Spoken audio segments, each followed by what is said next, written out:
So hey Hey guys. I hope you can hear us because we are using this DJI mic and so it's Millie. Welcome to my channel. If you're new here, my name is Millie, and if you're my return subscriber, hey. And today I have a visitor, my daughter Claudia. Yeah, but all of you, some of you have been here a long time, you know Claudia, of course. And yes, and we decided to make a Q&A, so we asked you guys some questions, and a lot of you were good at asking us some really, really nice questions. And we are not going to answer a lot of them. We are only going to answer the questions regarding me and Claudia and motherhood, yeah? Because some of you asked questions about me and how I came to Denmark and all that. And we will take that in another video another time. And somebody suggested we make a video, how do you know me, mother and daughter? We'll take that another time. And we need to make the video before Lily wakes up. And if she wakes up, she's going to be part of the video. We have her on the monitor here, so everything is good. Yeah. But we wanted to start the video with like an opening question. Yes. Like about motherhood. And of course, your own mother is very important to you. So I wanted to ask you, what is the most important thing that you learned from your mom? Yeah. I think I cannot say like my mother told me things in words, but through her actions, I think I learned how to be strong and courageous, and I think to go for things, not to be afraid. I think my mother was not afraid, because my mom died when I was like in my mid-20s, I think, and when I look back, the things she has done, for me, she was a courageous woman. She was a single mother, and she moved from the village and moved to a town and was alone there with me. She moved from a smaller town to the capital city, and she just went for it. So I think that's one thing I've learned from my mother, not be afraid.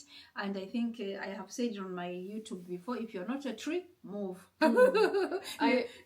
Yes, your roots are not rooted so down that you cannot move. So I think that's what my mom told me, like being courageous. I don't know my grandmother, of course, because I was very, very small or young when she died. I think maybe five. So I remember a few things, but I of course didn't know her personality. But I would say the way that you describe her, I would say she was resilient, you know. Never gave up, it kept moving. That's being resilient. That's a good one. I don't know, like, if she was here, because sometimes people, like, sometimes you don't even need to say the things. These actions speak louder than words. For me, she never said to me, go do this, go do that. I think the only thing she told me, like, because I used to say to my mom, I don't know if I'll ever get married, because why do I have to do everything? And she told me, oh, my daughter, they're gonna beat you, your husband's gonna beat you, because if you want your husband to do the same thing like you. But I ended up in another culture which fits what I wanted in a husband. Yeah, that's true.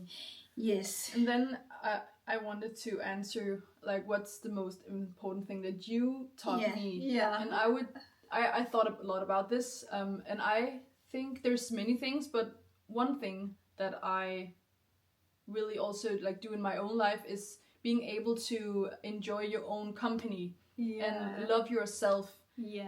Have hobbies, have things that you like doing, like even the most basic things like cooking a nice meal, reading a book.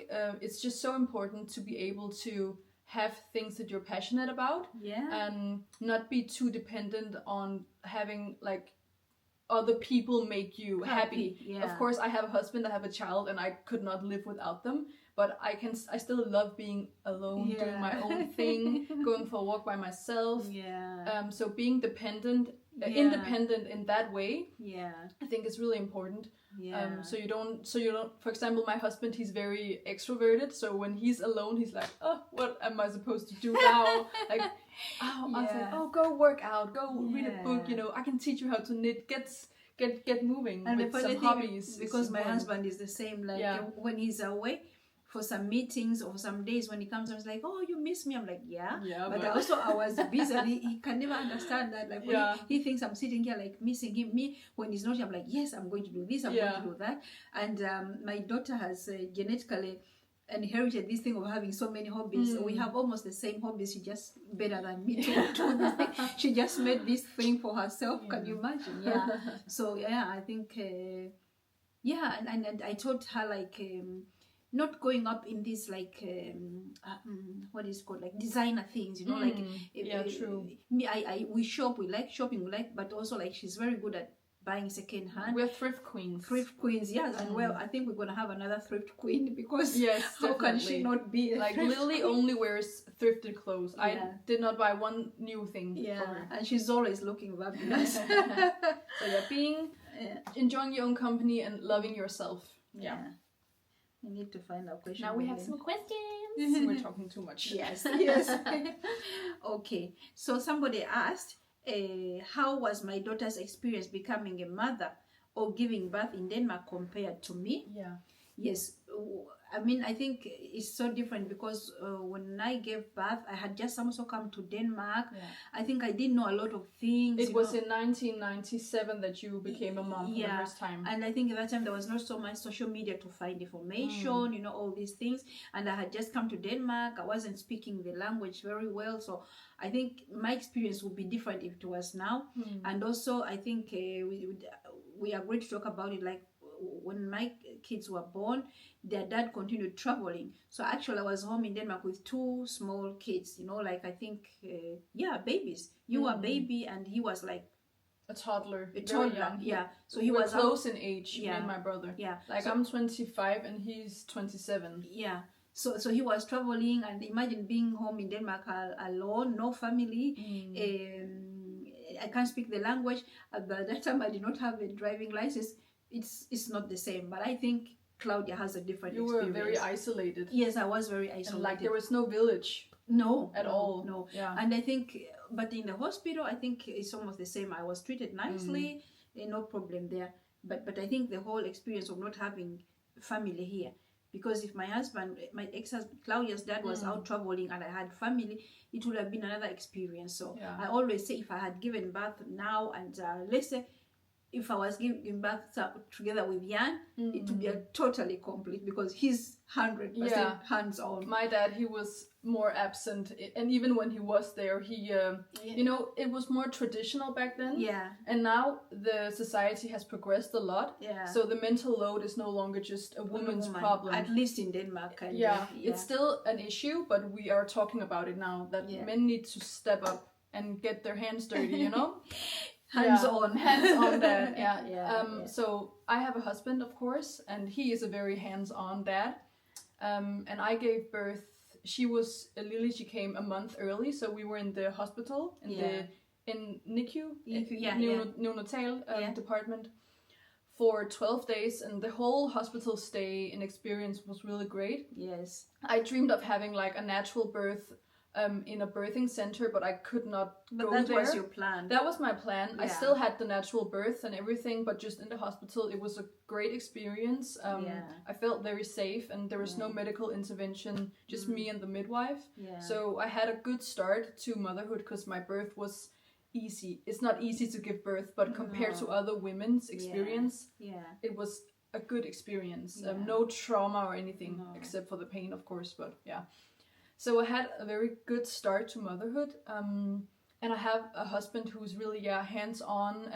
And he's teachable. Yeah, he is. He listens to what I say because he knows that I'm at home all day with Lily, so he has to follow my routines. Yes. He can't just come in and say, no, I want to do this now. Oh, I don't want to put her to sleep now, because it's me who has to deal with the consequences, because I'm at home with her. Yeah. And I'm happy that I have a year maternity leave. Yes. He has 3 months, so that's really nice. Yeah, and the whole thing of men taking this, or what's called? Maternity leave. Is paternity new. leave. Yeah, it's new, like for dads now, they're almost being forced. Actually, that's a bit tricky, because now they give the woman, I think, about 9 months, and then they give the man 3 months. Yeah. I think it should be up to the family to kind of decide. Yeah. Because the woman breastfeeds, the man can't do that. But there are some families who decide if they can afford it, then they just decide, okay, mom will stay home for the whole year, and then we'll lose some of that money. For some time. So it's up to the family to decide what they want. Yeah. But I also think Claudia, giving birth in this modern society with social media and everything, you are very good also to finding information. But I'm also good at, actually, I can find information, But I try not to, because if you do Google something, you will find 100 articles saying do this, do that, and they're all contradicting each other. But I think you find the information, then you take out something. Yeah, you reflect on the information. You just don't take. You're good at finding information, and then you like take out and maybe try or think like this is like this. So I think as a new mom especially, you have to be able to put your worries aside and try and trust your gut instinct. And if you need to find some information, be careful about where you find it. Maybe try and ask. I always ask my mother or my husband's mom before I Google, because they're also nurses. But I also think, like, I always say, like, what do people in Africa do? Like, figure women it out. in Africa, figure it because out. people here, like, I have experienced people are like, oh, what about this? What about that? Yeah. You have to, and I'm like people in Africa and out in the villages. Yes, there's a lot of babies who die, but there's a lot of babies who survive. You know, people, they just do it. Here, you have to go and learn how to breastfeed and all that. It just comes naturally. You know, I would say I did read a lot about breastfeeding before I gave birth, because I'm always the type to be prepared. Yes. And I've had the best experience breastfeeding, no issues at all. And I think that's because I did prepare myself and took some courses. So I would say prepare as much as you can, but when the baby is here, focus on the baby. Don't sit and be worried and get anxiety. And ask your like the nurse who comes to visit at home. She can help as well. And somebody asked, would like to know if Denmark has universal health care. Can we just go back to the last question quickly? Again, when we speak about it takes a village, my mom did not have like a village. No. Of course, like my grandparents, they all still work, so I don't have, of course I have a village, but you know, your parents also have to work, so you can't expect them to come and take care of the baby. But my mom, she helps as much as she can. And when they're here, I want Claudia to rest, but Claudia doesn't know how to rest. She wants to cook, she wants to do everything, but but you take Lily and then you sit and play with her. I think the easiest thing would be if they were living close to Avi to make it even easier, but the modern grandparents, they're out working. They're working. Like my parents-in-law, they are also both working, but when we're at their house, they also like play a lot with Lily, and I can sit and relax and eat my dinner without having a baby on me. So they help as much as they can, but of course you can't expect like in Africa. It's where not you have like your aunt who is not working, where you have your aunt who left her husband and she's not having a place to stay. Everybody can come and chip in. So there's good and bad. So I have a bit of a village, but I have to do smaller village. Because they're all working, which is so understandable.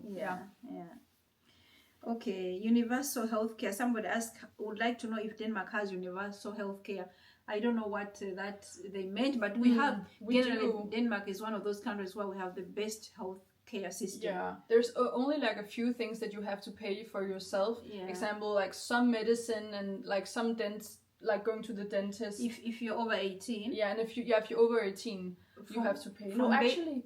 If you're over 21, you have to pay. Okay, from 0 age to 21, dentist is free. And all treatments are free in hospitals. All, like if you have cancer, if you have everything is free. And like Claudia was in the hospital, they gave her everything, nappies and baby clothes, everything. She just needed to be there. Actually. I didn't have to bring anything, and I have not paid a single krona to give birth, like nothing at all compared to what we are in America. Like and you stay there like for 14 days. Like we pay a lot of taxes, but it pays. It makes so much sense, because when you need the help, you get the help. And Claudia's husband, she could stay also at the hospital. There was a bed for him. He got food, everything. No questions asked. So universal health. We best. The best is not. We can't say it's the best. You know, we have struggles also. But if you get sick, for example, if you have cancer, they have a rule like within a week or 14 days, they should have already made a diagnosis and you should have already started treatment. So there's only a few things that you have to pay for yourself or get henvisning. Henvisning. Or you can go to your primary doctor and he can give you a. We will Google the what henvisning is, and then you can get it paid for. If the doctor says you need it, if your own home doctor says you need it, then the hospital they have to treat you. But you can of course always pay and go private if you are able to. It's only cosmetics and stuff like that you have to pay. All right, and how is childcare in Denmark? Yeah, childcare is like now Lily is going home with her mom, but for some parents, I think by the time Lily is 6 months, she can go to something called Vogus. What is that? I don't know if they have that in nurseries. Actually, it's called a nursery, I think. In English. But in my country, nursery is like those small ones, small babies. But we'll find what August is called and then we'll write it here. I think 6 months, that's very early. I have not heard about that. I think usually they go to... August, is it not 6 months? No, that would be insane. Really? I think they said 6 months. Nej, det gør man We have to check because I thought No, that's very, very early. That's an exception. Usually the kids, they go to... Kan vi ikke lige google ordet? Yes, we just had to Google some words because it's not like a universal term you can use. Because nursery in Uganda can mean something else. But let us try and define it. Yes. So when I say nursery, it's from like about 1 year old-ish, or maybe 11 months, to about 3 years. Then they go to kindergarten, and that's from 3 years until they go to school. And then, of course, there's also daycare, and that's where there's not a lot of children. Yeah. So daycare in Denmark is, they have about 5 to 10 kids, and the nursery can be a lot of children, and of course more adults to take care of those children. And kindergarten is when they're a bit older. So Lily, she will go to either nursery or daycare when she's about a year old, which is really good. I was... Like, if it was up to me, I wanted to stay home with her. Det er ikke normalt. Altså, det kan godt være, der er nogen, der gør det. Det gør man ikke. Så skulle Lille starte. Hun ammer jo stadigvæk. Ja, det er nogen, der gør. Men det er ikke normalt, mor. Altså, det er de færreste, der gør det. Like, but the rule says that they can't come. They can come, but from 6 months. It's not normal to go to nursery when you're 6 months. But you can't bring your child in 6 months. But the mother is still breastfeeding, so that would be... Or like the baby is very small, or it would be kind of insane. But some people have to do it. Yeah. If they have to go back to work, the child has to go. Yeah. And then they have this, I don't know, a dagpleje. What is it called? Daycare. Daycare in home. But I think they have that in America also. We don't have that in Uganda. No. We don't have that in Uganda where people have a private person can open the daycare. I could open a daycare if I could fulfill all the criteria. You have to have a house and then many things. It doesn't take an education. You can start a daycare. So I could have like 5 babies, or maybe 5 babies coming to my home, and the parents, they come and pick them up from here. Yeah. But I know that they have that in America, I think, but in Uganda, no, we don't have something like that. And you have a nanny. We're hoping for Lily to get into a daycare, so there's not too many children, but the nursery will also be fine. Yeah. There's a good daycare option in Denmark.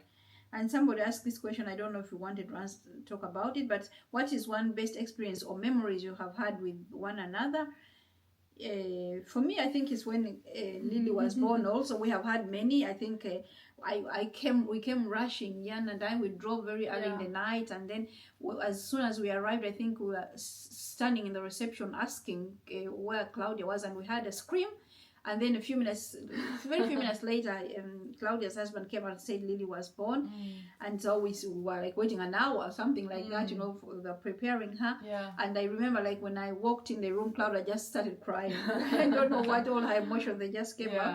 That was a very, very nice experience. Yeah. And just coming in to see Claudia all glowed up, she didn't look like she had given birth, so I was like, oh, this went very well. But you have also traveled, the two of us alone, a lot. We traveled a lot, which is definitely some of my best memories. Yeah. And also, actually, like all the thrifting we've done since I was a child. I remember we went to all the flea markets and all of the thrift shops. That's some good memories, because I still do that, and I'm gonna do that with Lily as well.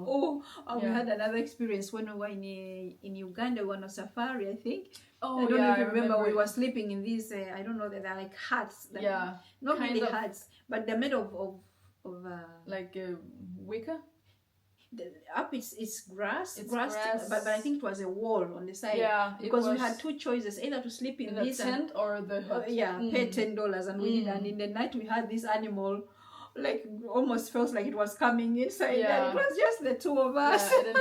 I think it was the hippos were walking around. And then also on that safari, we were sitting in the big truck, a jeep thing. And then we were chased by like a bison axe, and it was like right in my ear.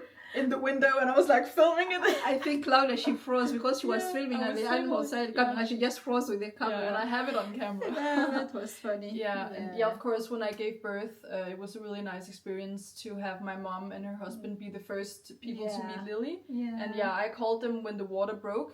And again, it was a shock because it was a month before. Yeah, well, around 3 o'clock, I think you called us. I called my mom and said, "Don't worry, I'm fine, you but can just come know tomorrow. The child is on the way, so don't stress."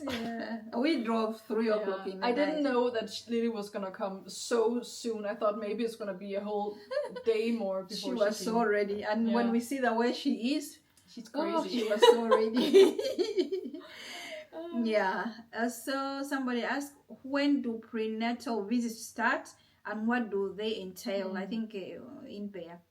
So when you you have to call your primary doctor when you know that you're pregnant, get a positive test, of course, and then they ask if you want to continue with the pregnancy or not. And then if you say yes, you have to go, yes to continue, then you have to go to an 8-week checkup. They do some blood work and they like weigh you and stuff. I said I didn't want to be weighed because that was not relevant. So they ask you a lot of questions about if you do drugs, if you're, who's the father, you know, they have a whole, it's very private questions. If you had any STDs, all of that. Then you go in for a 12-week scan. It's the first scan that you can get through the... And all these things are free. Yeah, it's free. You can also pay to get like extra. And it's actually quite cheap in Denmark. But the 12-week scan is free. And they check if there's a heartbeat and if they do a bunch of like tests on the baby to see if it's a healthy pregnancy. And if everything goes smoothly, then you also get a 20-week scan. And that's where they check all of the organs, the limbs, everything. And then you get a bunch of visits with a midwife. I think I had like 7 visits with the midwife. And they check the heartbeat, your urine test, ask how you're doing, if you have any worries. We plan how the birth is gonna go and try to talk about that. And measure the belly, measure the baby. So there's a lot of visits. I think the next time I'm gonna maybe say no to some of them because it can feel a bit irrelevant, you know, a bit waste of time sometimes. But it's up to the individual to say, I need this or I don't need that. You can always say no to everything if you don't want to go. I think they offer it because there are some people who are like so worried. Especially new moms, first time moms. Some people just worry. So I know my husband's mom, she has 6 children. I don't think she went to anything because she was like, "Oh, it's fine." So yes, and that's it. And then the same person asked, sleeping with the baby, is it a rule not to do it or tradition for the baby to have their own room? Yeah, we slept in our own room when we were small, right? Like when we were babies as well. Yes. And you didn't mind? No, I've heard a lot of women from your generation say that the baby needed to be in their own room, in their own bed, and that's if the baby can do that, that's fine. Lily can't. Lily could not. You know, also I think a baby is in her mom's belly for 9 months, and then when you just like put her in her own bed, she could not deal with that. So we do co-sleep, and that has worked out really great for us. We sleep like 8 to 10 hours a night. And Lily woke up 9 o'clock today in the morning. And of course I breastfeed her during nights, but I lay down, so I just put her in place and I continue sleeping. I'm not up a lot during night, maybe like 2 minutes. I don't think it's a rule. No, I think they say it's not a good idea. But I think there's nothing black and white when it comes to parenting. There's a reason, because Claudia is sitting here glowing. Look at her, and Lily's sleeping. You know, she sometimes it's hard for her to sleep, but then she sleeps throughout the night. While some people, they say they're up the whole night. You know, that's the thing you hear always. You're gonna be up the whole night. You're gonna be up the whole night. Yeah, that's true. That's what I heard as well. I know if I put Lily in her own crib right now, she would maybe be able to sleep for 3 hours, and then when she wakes up to breastfeed, I would put her over to me anyways and I would fall asleep. I don't want to sit up during night and breastfeed. I don't want to do that to myself. Yeah. Because I also think like again like in Uganda, many people, they can't even afford to have an extra room. Yeah, that's they can't true. even afford to have an extra bed for the baby, so they sleep with the baby. But when it comes to the Sundhedsstyrelsen, the health, like the Ministry health of organization, Health Organization, Ministry of Health in Denmark, they recommend what they call safe co-sleeping. That's what I do. So I lay on my side, and Lily is like here in my armpit, and then she can eat whenever she wants, and I can stay sleepy, and I don't have to wake up or sit up during nights. That's safe co-sleeping. Yeah. You can't just be laying on your back and your arms going around. Also, I think like it has to be somebody like you, but maybe some people who just sleep like so heavy, and then they will forget, the baby was there, and turn on the baby. Like my husband could not do that because he does not have an instinct to wake up. I do because I'm a mom, so even the tiniest noise, I'm up, you know. So that's being a mom. Yeah. So this same person, actually, I know who you are. You are here in Denmark. Are you planning to have a baby? She also asked post visits. When do they come? I think that's what called a son replies. Yeah. I don't know what it's called. I don't know what it's called. I don't even think many countries have that. No, but here in Denmark, we'll find that what it's called. But it's a nurse. Yeah. It's like the nurse who comes to check up on the mom and the baby. After you give birth. For a long period of time. Yeah. So actually you're able to get this visit from the sundhedsplejersken, the baby nurse, even before you give birth, so you can meet her before, because it's not nice maybe to have a stranger coming to your house. Yeah. I didn't do that because I don't mind. Yeah. So like during the first 6 months you have about, I think the nurse visited us about actually 5 times, so it's quite a lot. Yeah. And they weigh the baby, they ask how the mom is doing, they screen you for potential like birth, postpartum depression, both mom and dad. Yeah. And they just ask to make sure everything is going well. Yeah, about with sleep, how's mom doing, how's baby doing. And that's why we pay a lot of tax, guys. And some of you like, I don't care, but people, in Denmark they pay a lot of tax. Yes, we do, but see all these things, if they can catch up, like people, moms who are going to be depressed, they can catch on that very quickly. They can catch up on quickly on a baby who they think,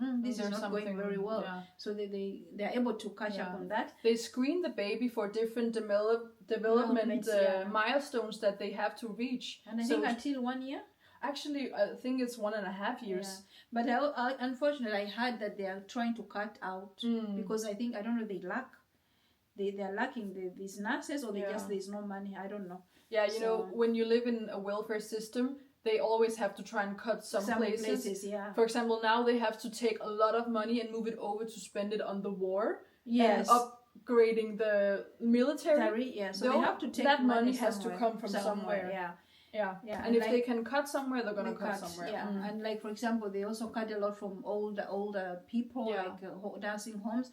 They're always cutting, and it's been a struggle, I think, for a long time. People saying, please don't cut out from people who have built this country. The system, it shouldn't be the elderly, because they're the ones who made this happen. So, but again, I feel like babies survive even in countries where we don't have this. It's nice to have. This instinct comes in, and people react. The good thing we have doctors here. And the thing I have to say, if you're living in Denmark, don't be nice when it comes to doctors. Be rude.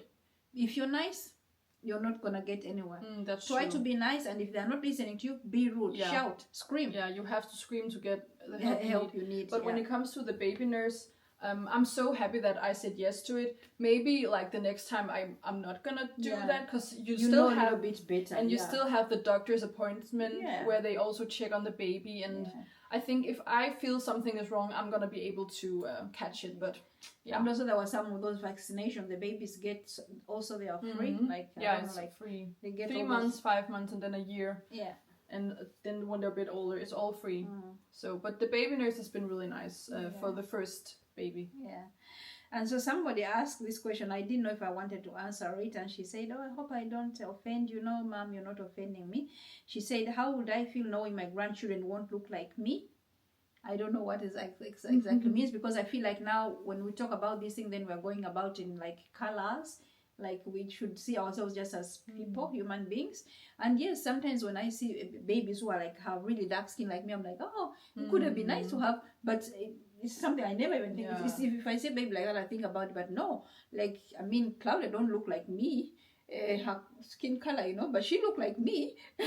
Yeah, but I feel like with you and me, it's more obvious that I can be your daughter. But for example, if my mother holds Lily, it could be someone else's grandchild. Exactly. It's only her that knows. Okay, it's she has blue eyes. She has blue eyes, but it's the same for me because when I hold Lily, she could also be somebody else's. When my husband holds Lily, it's obvious it's his child. Yeah. And Lily looks more like her grandmother from my husband's side than she looks like you, just because of the color of her skin. But also when I look at her again, I can see almost your dad in her. Somehow I can see even myself in her. So But for me, when we talk about them not looking like me, then I think we're talking color, and I don't think we wanna. Lily's gonna have curls, so she's gonna look like us as well. Just gonna look like us. But she's light. And I think somebody said like, how would I feel like they don't know my culture? I mean, for me, it's like crying about things that I can't change. I cannot move Lily or Claudia to Uganda and say, let's go there and be there 5 years so you can learn the culture. You just don't go and learn the culture in a year. So it can never happen, So why bother wasting time on something like that? No, I tell Claudia how Uganda was, and we have been there a lot of times. And they can pick up. I tell her how it was in the village, how it was me when I went to the village, and also I feel like if my country was a stable country, yes, I would probably feel like, I wish maybe we could go there and live, and they could. But it's so unstable. I think my daughter and my granddaughter, they're in the best country to grow up as a woman.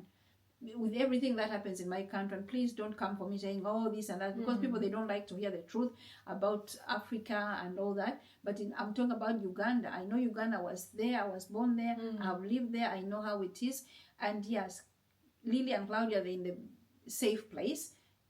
I feel safe for them being here. And if Uganda was safe, I would miss them learning the culture. I tell them about the culture, and Uganda also is becoming very modern. These things like in the old days, we have to kneel for people who are older than us. I don't do that. I respect the people who are older than me and all that, but I'm not going to be kneeling for everybody. So, but I was always like that. That's why I remember I told you, my mom told me that maybe I will never be able to marry an Ugandan man because I was way too stubborn, and these things like going and kneeling and being the one cooking and doing everything. No. We don't want to be like I always want to use the word like a house slave. Yes, we don't do that in Denmark. No. So, and even though I grew up in Denmark, I feel like I know the culture very well because we did travel there a lot. I think I've been there more than 10 times. So we can also bring Lily. If we want to, and there's some cultures back in my country that I don't believe in, that I don't want to practice. So there's going to be some things I'm like, oh, Claudia, they are doing that, I don't do that. So the things like they do, and maybe they work in the old days, but the world is becoming modern. Everybody has a mobile phone in. So no, I'm not offended. And then the same lady asked that, have I found peace with the family I've made here? Yes, I found peace with the family I've made here.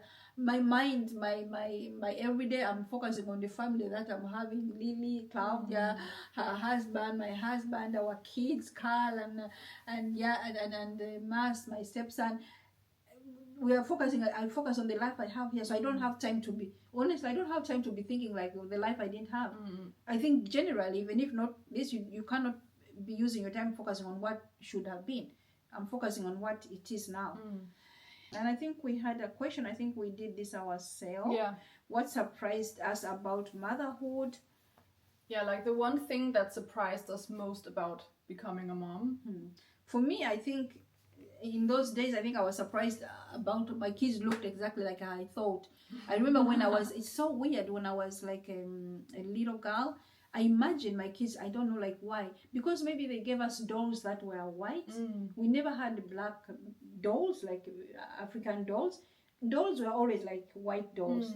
So I never like imagined in my dreams or when I was a kid that my babies would be like white like a doll, but I imagined them looking like the way that my kids look like. So that surprised me. But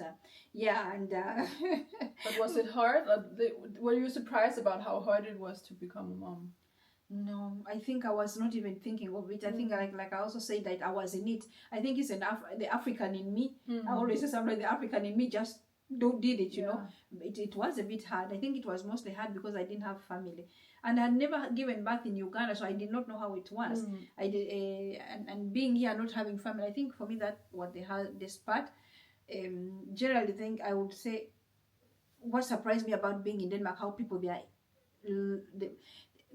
closed in. We don't come and see the people are not. People are not so open. Yeah, and families like mom, dad, and kids, and maybe grandma. You know, people are not like, oh, neighbor gonna come and help. In Uganda, even neighbors would have come and help me. I didn't have to. You were alone. Yeah. So I think. So that feeling was maybe surprising. That wow, the neighbor is not gonna come and help and ask if I need bring food for the freezer. And my Claudia's grandparents, they were not helping as much as they should. I don't know why, but Yeah, in Denmark, it's it's very westernized. Giving birth, you're supposed to do everything yourself and make it work. And even when guests come over to see the baby, you have to make coffee and bake cookies. I feel like when my friends are gonna become pregnant, I'm gonna bring them what they need. I'm gonna try and make some food for their freezer because we have to support the new mom and of course the that new is dad. So typical Claudia. I wish many people could think like that. That's how they do it in other cultures. They support the new mom. Yes. Say, go to the bed, stay for 40 days. We're gonna bring you nourishing foods, take care of you. Yeah. And of course, I'm not gonna be able to go to my friend's house for 40 days, but I can bring food for her freezer. And even in Uganda, somebody's gonna come and nurse you actually when you come home. Like they can come and they do some of those culture things. They help you, wash you and nurse the wounds, you know, you get from giving birth and all that. They do a lot of these culture medicine and stuff like that. So it's very, very different. Here you come home, you're going to start bounce back culture in Denmark. I hate that. We need to be more gentle towards new parents, especially a mom who just gave birth. Don't expect her to be walking around serving you coffee and you know, if you're gonna bring visit a new mom, bring your stuff yourself. Bring a can of coffee. Bring snacks, nourishing foods. Tell her don't worry about don't be making anything. Even do the dishes or do something. My mom did that when she came to visit me. I woke up, she'd done all the dishes and all of that. Do what you can with what you have. But I also think I think another thing here in Denmark, the difference is, I think in Uganda we are very chill when it comes to relationships. And I think here in Denmark, people are uptight, you know. Very uptight. Yeah, my mother-in-law, you know, people have this thing with their mother-in-law, or she's going to come in my house. And, you know, for me, I just come, you know. And I think Joachim knows, has learned, like we have some African blood in us. But they're like, oh, my mother-in-law to come and then sleep over and this and that, you know. Whereas in Uganda, we are chill about it. Your mother-in-law can come and say the whole mother and help you out. And also it's a good thing because my husband, he comes from a big family and they're like Christian, they're very open. The house is always open. So I feel like they have more of that mentality, which I like, you know. When we visit them, they say, sit down, don't do anything. We're going to cook. I'll take Lily and just relax and take care of yourself. So that's really good. Really nice. But one thing that surprised me most about becoming a mom, I did have something I was going to say. Nu skal jeg lige tænke mig om. Sorry guys, we just had to take a break because I could not remember what it was I wanted to say. Because I thought about this. Like one thing that surprised me the most about becoming a new mom is how you just cannot prepare to become a mom. You can buy all the stuff, you can read all the books, watch all the YouTube videos. I did all of that. But when there's a baby, it's like your instinct just takes over. I was always so worried about how am I gonna be a mom? I don't know any of those things, like how to change a diaper, how to hold a baby. You know, your hands know, your body knows. It comes naturally. That's also why I try not to Google all the stuff. Try not to worry too much because I think a mom just knows. There's a gut instinct. And when you have a baby, like all the love and all the emotions just take over, and you're gonna do everything you can to take care of that baby. You know, okay, one thing that also surprised me was it's really hard to always put your own needs aside, but you just do it. There's not another option. Like the baby comes first, and you gotta do what you gotta do. And if you're lucky enough to have a supportive partner, that helps. That's why I can wear makeup and wear nice clothes and take a shower, because you hear moms saying, oh, I never have time to shower. Like, what? That's a human right to be able to shower. But I think again, that's the thing is like different. I think there's no black and white. And I think, yes, there are some women actually who are not able because their kids, they are like crying because Lily, she's so her eyes are all over. She wants to see things, she wants to play. She even as a small age, I remember when you came here, she was still a baby. I mean, when you came here first time, what she was like a month. Very curious. And I could see her looking at things. I'm like, this one. Even now, she's busy. She can be hard to put to sleep, but she goes to sleep and she sleeps a lot and she's happy. She's happy. She's a very easy baby, so I'm privileged because I know if your baby is colicky, then it's a different story. I'm not trying to mom shame. If you're not sleeping, I have it easy compared to other moms. So of course, if you're in a different situation, I'm lucky that I have a nice husband, an easy baby, a good life. So I'm able to still take care of myself. She's so easy, but I think there's some women who have these babies, and also I think sometimes there's also I think there's the calmness about the mom not panicking and not stressful. I think when you're so stressful, you can maybe come to the baby. I don't know. But I think there's no, like you said, you can read a book and you can. You probably also were thinking, "Oh, I'm not gonna sleep because people saying that." Yeah, I heard. I'm never gonna sleep. Forget about sleeping. Yeah. And now you are sleeping. I'm sleeping well. For the first 1.5 months, it was difficult because we didn't have a routine. Yeah, I would see it on you even you were tired. Yeah, I would say as a new parent, if you can try and create routines for yourself. Yeah. Especially, for example, if you're leaving the house with the baby, have a set routine. The same thing you do every time you leave the house. That's what I do. Yeah. Routines are just so important. But I think Claudia is very disciplined, if I should say. Yeah, I'm like, I love preparing. I love, because the things you're doing, a lot of moms can't do. Claudia, I was at work yesterday. She cleaned the home. She baked some cookies. She was knitting. She almost finished with this one. She even did some yoga. Yeah, exactly. So I think there's something about routines, the mental. But try and create some routines for yourself and the baby. When you go to sleep, try and have maybe your day planned out, what you're gonna do when, and but I think that's what happens to people who, generally, like if you're me, I'm a little bit disorganized. I try to learn from Claudia, but and also it's very organized, So, but if you were like that before you gave birth, and you're continuing to be like that, and some people they say the kids should adjust to your life. So you're not mostly adjusting to her life. She should adjust to your. You're gonna continue doing your yoga. You can do your yoga together. True. So but I think there's no black and white, and some people have it hard. Definitely, it's like all babies are different, and I just am lucky to have an easy baby. It's not a given that you get that. You can tell Lily had a yoga mom. She's so strong and so she won't lay on her back. She rolls over, but that's good. And the last question, of course, we had, because in the beginning we asked what you learned from my mom and what Claudia has learned from me. So now we are going to ask Claudia what she's going to teach Lily. I think the most important thing for me to teach Lily is to follow and trust her own path. Because this society we live in, it's so easy to compare yourself to others, especially with social media. That's something that I struggled with. But I think it's so valuable to come to peace with your own way of living your life and go against the stream. Me and my husband, we were we were supposed to actually work in marketing. We were both getting that education, living in Copenhagen, going into this, we call it hamsterhjul.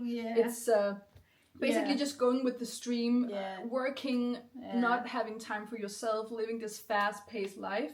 We looked at each other and we said, this is just not for us. We want to have a family. We want to live slow life. All of our friends are still in Copenhagen, of course, doing their own thing, living their best life. I'm happy for them. We said, we're moving. We took all of our stuff, moved out to the countryside, to our home city, and went against the stream. And that gave us Lily. That gave us this life we're living now. So being able to trust your own path. And I also think because you both are growing on it, it will be difficult if you want to be in the city and he wants to be or the other way around. So that's good that we both wanted that. And also my husband, he was again also studying marketing. He decided, I want to be a carpenter. I want to do some work with my hands. And now I'm also taking, we call it erhvervsuddannelse. So I'm gonna be working in a kitchen instead of trying to get all these fancy titles, bachelor degrees, master's degrees. I don't care about none of that. No. If you do, fine. I just don't. I don't want to. I want to do something else, and I'm trying to now trust my own way of getting an education at the age of 25. I wish I could have done that when I was younger, but you know, life goes as it goes. But I want to try and maybe teach Lily that you know, if you want to do something, don't look at what other people are doing. You don't have to get a fancy education. Do what you want to do. Do what you love. Find something that you love doing. Trust your gut. And go with that. You can always change your mind. Always change your mind. We're gonna teach Lee to love herself. Like loving herself is important, because if people are not loving themselves, they are gonna get in trouble. You know. And if you love yourself, it's also easier to trust yourself and follow your path. I there was something I wanted. Confidence in yourself. Hopefully it just comes naturally for her, you know. And but I mean, she's with you. We can always try to teach our children, but and I think also not teaching. Like I think many of the things I didn't teach Claudia. Go thrift. She just saw me doing. I even told her some bad things. Like in the beginning, she used to buy a lot of clothes. She had to have her wardrobe like packed. But suddenly she came and said, "Mom, no more. I'm not buying this Zara. I'm not buying H&M because the way they treat their workers and everything." And she stopped. It was not me who went and told her that. She just did that by herself. So we can teach our kids. And the one thing I hope, like, Lily doesn't depend on other human beings, on other people to make her happy. That's when trouble comes.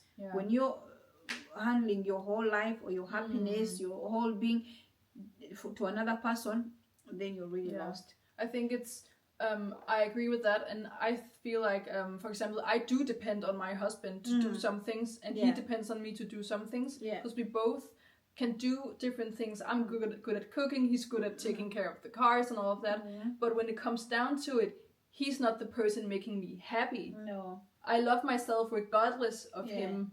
So that's the difference is there. You see, ladies, you can be dependent on each other, because people need people, but your happiness, your happiness is your own thing. You have to make yourself happy, and it's so true. Like I always tell people, like I see when I take care of some ladies at my work, and I said, "Don't you have a hobby? No, did you not knit? Did you not do anything in your old days? What did you do? You know? So you need to find hobbies. I can't." People need to find hobbies. Start now. It's not too late. Start painting. Start. It's good for your brain. Also. Just go for walks in the forest. It's good for you also when you get old and you're sitting there. Like, look, I could never be bored. I don't have time for my hobbies. We also painted a lot when we were younger. We still have a paint. I draw. We should show them the portrait of your mom to finish off the video in a nice way. Where did I put it? It's over. Claudia painted a portrait of my mom. This is the great grandmother. The reason why we're all here. Irina. You can see it. Claudia painted that. We have a photo of her like this and that. I think we can take it out of the paper. And guys, remember, you only have this one life. Live it. Do something with it. Live it. Live it. And you ladies who are in my age, go tell your daughters to. And they're not. Stuck. The paint's stuck. Oh no. Yes. I think Irina and Lily is also called Irina. Lily Irina. That's grandma. And you ladies, by the way, guys, I'm turning 50 very soon. Send gifts, okay? Can you send the gifts over? I'm turning 50. And we're going to Budapest. Yay! Claudia gave me a gift. We are going to Budapest. It's girls' trips. Girls' trips, And ladies, tell your daughters to live their life. Tell them they're not trees. If they're not happy, let them move. All right? Wow, Lynn let us do this whole video without waking up. How nice is that? So, thank you guys for watching, and we'll make probably some other videos another time about how do you know me. That could be fun. Next time Claudia comes, so we always we prefer spending time with Lily than making videos. But it's nice to make a video once in a while. Like, share, and subscribe.